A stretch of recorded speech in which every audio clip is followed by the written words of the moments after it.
seems a long time ago, doesn't it? 30 years ago. So at that point, there was Angus and I, who were still working for another company or working for the business that we originally worked for. And part-time, we were effectively started Maintel and were running Maintel.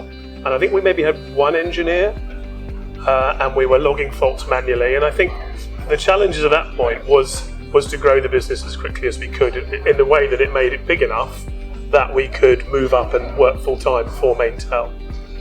So it was a case of winning customers, winning contracts. And because we were out selling phone systems at the time, we could obviously be in front of those customers, sell a good maintenance contract, a service contract, and then add that to the portfolio to grow the business. So it was an exciting time, and I think some of the biggest challenges were cash flow and any small business trying to keep the payroll covered, trying to cover your costs, your rent and rates, etc. And then finding good engineers was always hard. So I remember trying to employ engineers from various different competitors and convincing them to come over to a company that they'd not really heard of before, and just using charm really, and use charm and a salary, and we gave them a company car at the time to make them come and work for us. And luckily we got some great people and always have, I think. So some of the challenges back in 91 were really largely around being a small business partner. I think, I think we were probably 6 employees, pre-computers, so juggling cash flow, trying to win business when people don't know who you are was always a challenge. So, building up our credibility, references, people that would recommend us to other people. I think those are kind of the day-to-day challenges. I think on top of that, we had this whole period of becoming established with the manufacturers and having to get their approval so that we could be more authorised. And so when you go and talk to people, you had their backing. Well, the vision really was to grow a successful business. I think it's inherent in some people, and Angus and I certainly had this feeling that we wanted to create a successful company. We had the desire, we had the energy to do it, we had the time to do it. We were both at a time where we had no liabilities, no families, no mortgages particularly, so we could actually spend time in building a business successfully. So the vision was to grow it rapidly, but also to grow it through good people, providing good service, and making sure that our customers were happy and would recommend us going forward. And luckily we succeeded. The trends at the time were really technology making leaps and bounds. So we went from effectively people having a phone on their desk, which was one telephone line, like you might have at home on everyone's desk, to switchboards, which had been around for a couple of years, where we had people at the front desk of a business answering the phone and transferring the call through, to then key systems where people had their own phone system that they could pick a line and answer, see a line ringing and answer it and transfer it to colleagues within the office. And then obviously things like the technology started to jump, where you started to have voicemail. Voicemail was a new thing 30 years ago, so was quite revolutionary. And then automatic answering systems, which would answer the phone, and these horrible things that people hate nowadays, which go, push 1 for X, Y, Z, dial 1 of different options. So those technologies were really in there. Were I guess quite surprising for people when we showed that sort of technology, what was available. For me, probably one of the biggest surprises in the way technology's developed is not necessarily mobile phones, but just the mobility of technology. The fact whether it's laptops or whether it's people walking up to a copier, a printing machine in another office and putting their code in and printing off something that is sent from another office. And the way everything is just now, things go in cycles, don't they? So originally everything was on premise, mainframes and computers, and the big boxes were in the buildings. And now it's gone completely the other way. The big boxes are elsewhere, and everything is being, pulled down at source, either on a phone or a laptop or something. Yeah, I'd agree really, but I mean it's really up to you guys to say what's changing most, because you're seeing it at the front end going forward, aren't you? So. I think it's an adoption of what Angus is saying. Everything was on-prem, it goes full circle to some extent. I think the introduction, obviously, of the internet, the email did work. I've got an email.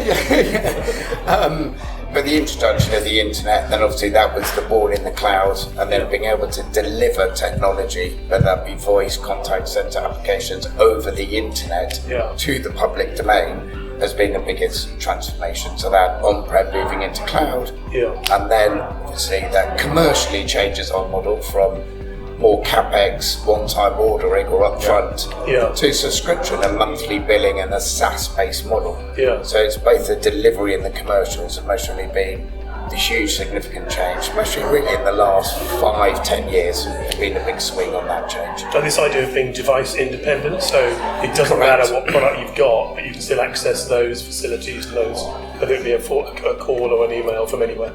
Anywhere, anytime, any device, that type of concept. And that is, I mean, to your mobility, I mean, that's first and foremost, you carry your office either in your hand or in a laptop case, and you could be anywhere at any time, working on any device and still run a business or be fully connected to your business. It is interesting because you talked about the trends being cyclic. So it was all on-prem and then it all pushed into the cloud, and then things start to stretch back a bit. So we've been doing a lot of hybrid deployments where there's certain things that customers don't want to put into the cloud, and the big public cloud providers have recognised that. So actually, we want to get some of that action too. So distributed edge computing is going to be the next kind of major thing in this space, and all of the different SaaS providers are working out, right, how do I make use of that and stay relevant? So it does all kind of go in circles. Interesting. I think for me, really, it was probably the point where we floated. So what year was that? That was December the 20th, 2004. 2004, I think. Because I think that was a culmination of having investors that had started in the business, put money into the business, bought out one of our original founders, bought out him. The business then had grown through external investment. And then we got to a point where we were sufficiently large and making well enough profit to list on the stock exchange our name. And I think it was a lot of work. It was a huge amount of lawyers and accountants to get it to that point. So I think the success in doing that and signing that off really changed the business dramatically for me. Yeah, I think there was different. It's almost like milestones, I suppose, as well. That was obviously probably one of the biggest milestones. Before that, I think just getting to $1 million turnover. In the first year, we turned over £230,000 in the first year. So getting to $1 million, I always remember 10 million being a bit of a leap. Where you're at that point where you're not quite big enough maybe to have an full-time HR manager, but so these sort of step functions. Probably doing the first acquisitions, the smaller ones. District Communications that were next door here, and although it's been a challenge, I think the Azuri deal was one hell of a deal to have pulled off at the time. It's come with its own challenges, but I think actually that was quite something. So from my personal perspective, greatest achievements, one of them has to be hitting that 100,000 cloud seat milestone. Now, when we acquired the original Ioan platform through the Azuri acquisition, there was about 17,000 contracted cloud seats on the platform. They've done a great job, they've built a great platform, but it needed industrialising and standardising and automating, and we did a huge amount of work on that, and the sales and pre-sales teams really grasped it, and watching that contracted seat count grow month on month, quarter on quarter, and finally hitting that 100,000 seat milestone last year was fantastic. And that was mainly built on the back of private cloud, out of our own private cloud Ioan platform. But now seeing that transform and expand into a multi-cloud platform being delivered out of Amazon Web Services with services such as our new Core Media CX Now public cloud CCaaS platform just excites me in terms of where we're going to go next. Well, I do think they have, I'm hoping. I'm hoping inherently, what we started is carried on through the generations, really. So I think we always wanted to do a better job than anybody else. And I've always said to anyone who asks if they want to be an entrepreneur, they will say, what do you do? And I said, don't try and think of something new. Just do something that you like better than other people and use your own youth and energy to do that. And I think that's what we started, and I think that's carried on through. And I hope you guys are seeing that as your time now. So. I was going to say on that, we used to talk about it. McDonald's philosophy was better burger. There was already people making burgers that just did it better and more profitably. And actually, what you were saying earlier about the industry and the technology, really a lot of people are selling the same stuff. It's like selling cars, it doesn't matter if it's a BMW and Audi, they're kind of the same. What makes the difference is how you do it and the service you provide, and really that comes down to people. And we were always quite a diverse company, we always invested in people. Back then we'd do a lot of trips and stuff like that, which I think gets a lot harder as getting bigger. But doing things like this, because that is the core values. Really, the products are, people, they know they can buy it from anyone. It's just they want to buy it from people they like. And you do it better. Yeah, exactly. I think it's about being authentic and building those relationships, which is all about the people. If you look at some of the long-standing customer relationships we've got, there's too many to even mention. And it's because you build those relationships. People do business with people.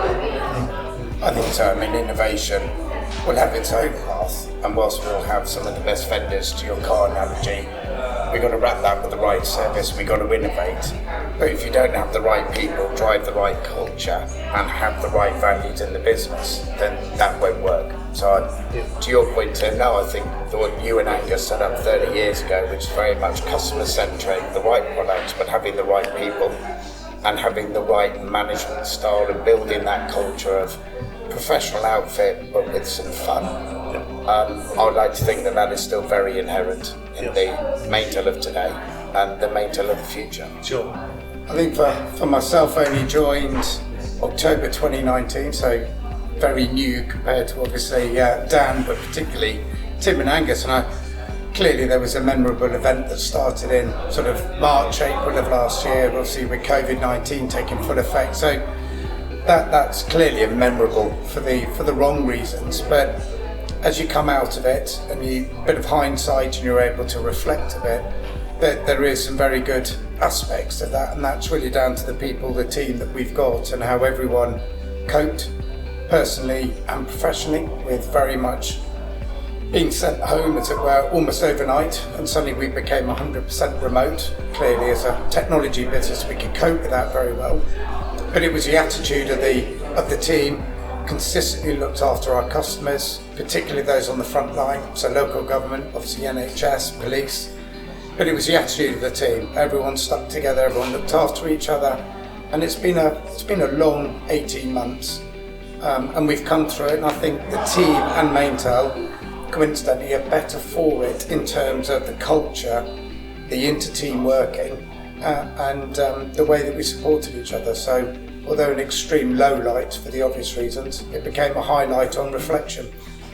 And it's exactly the same one for me. I try to think of other events in the history of the time that I've been with Maintel, and that is the one that just stands out. I couldn't be prouder of how resilient we've been as a business through the pandemic, and so proud of particularly the frontline teams that have been still going to site, often in hospitals, NHS trusts where there are COVID victims, sufferers, and also teams like our transition team, keeping critical optical networks that support the other businesses around the UK live and running, and still visiting those data centres, visiting those locations. So I think there is a common thread here, isn't there, about the whole conversation, is that we've got a company here which the relationship between the founders, the directors and the people running it, and all the people working here are able to step up and will step up when they need to, and the relationship is there to enable them and want them to do that, to give the best customer service, which is amazing. Great. I feel very proud. Long may it continue. No, I mean definitely on behalf of Tim and I, just for the last 18 months, well done. Yeah, thank you. It can't be easy. I think it's been very impressive. Yeah, So been simpler times. Yeah, no, but can't think of two better guys to take it on. Yeah. Thank you very much. Thank you. What inevitably will change is technology. What we go to market with in terms of innovation. Clearly the voice, the contact centre, cyber security is up. SD-WAN technology is at the fore. There's a number of new solutions we'll be looking around, anywhere from 5G, IoT, CPaaS solutions coming forward. So whilst the culture of the business and our utter attention to our people and ultimately our customers, that will never change. But the innovation and what we take to market and how we take it to market will be ever evolving. Yeah, and I think actually when you boil all of that down, yes, we continue to diversify and change and adapt as the market adapts. But it all boils down to one thing, and that's improving our customers' businesses through whatever technology in combination with our people, our exceptional people that can take that technology, wrap it into services that deliver meaningful outcomes and benefits to our customers. That hasn't changed since the business you started 30 years ago, and it's true today, and I'd love to think it will be true in 30 years' time.